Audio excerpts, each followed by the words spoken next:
Hello നീടെ വന്നിനെ നീടെ വന്നിനാ നീ വന്നിട്ട് പിന്നെ നിന്റെ വീട്ടുകാരാണ്ട് പോയാ എന്താണ് വിളിക്കാത്ത? പിന്നെ ഒരു വിളി വിളിക്കാൻ ആവശ്യമില്ലാത്തവരൊക്കെ ചാടി പറഞ്ഞു. നീ എന്താ വിളിക്കാത്ത? നീ എന്താ എനിക്ക് ഷെഫായിട്ട് വരണം. ഷെഫായിട്ടൊന്നും ഞാൻ വരില്ല കേട്ടോ. ഞാൻ വീട്ടിലും കൂടി ഫുഡ് ഉണ്ടാക്കാത്ത പിന്നെ നിങ്ങൾക്ക് അവിടെ ഉണ്ടായി. ഞാൻ അറിഞ്ഞിട്ടില്ല അടിക്കുന്നു. അപ്പൊ ഇത് രാവിലെ വന്നോ? ഞാൻ കാര്യം ഇവള് ശരിക്കും വന്നിനാ. എന്നാ പിന്നെ എനിക്ക് പിന്നെ ചായലാക്കി കൊടുത്തൂടെ? അല്ല പിന്നെ എന്നെ വിളിക്കും, ഞാൻ ചായ ആക്കി കൊടുക്കും.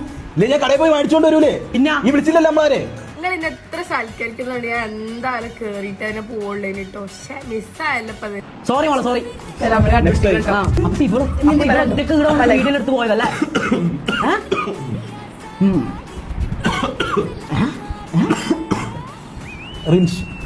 നമ്മളെ വിളിക്കാത്ത ഞാൻ കണ്ടില്ല. ഞാൻ ഈ വീഡിയോ കണ്ടെന്ന് പറഞ്ഞു. അറിയാതെ പോയത് വേറെ ഒന്നുകൊണ്ടല്ല. മമ്മൂട്ടിന്റെ റാംബോട്ടിന്റെ അവിടെ ഉള്ള കാര്യം എനിക്ക് അറിയില്ലായിരുന്നു. തൊപ്പി മാത്രമേ ഉള്ളൂ എന്ന് വിചാരിച്ചിട്ടാണ് ഞാനത്. Sorry. Next time never will be miss. Okay. അത് ഭയങ്കര തെറ്റായി. ഭയങ്കര തെറ്റാണ്. അതിൽ അങ്ങോട്ടും ഇങ്ങോട്ടും പറയാൻ. നീ വരുമ്പോ ഈ വിളിക്ക്. നമ്മള് മേളിലുണ്ട്. താഴേന്ന് വിളിച്ചാൽ മതി. റാംബോട്ടാന്ന് വിളിച്ചാൽ മതി. ഞാൻ വരാം. കാണാം. അടുത്ത പ്രാവശ്യം വരുമ്പോ എന്തായാലും താഴ്ന്ന് റാംബോട്ടാന്നൊരു വില കണ്ടി വിളിക്കും. ചായ ഇട്ട് വരണേ റാംബോട്ടാ.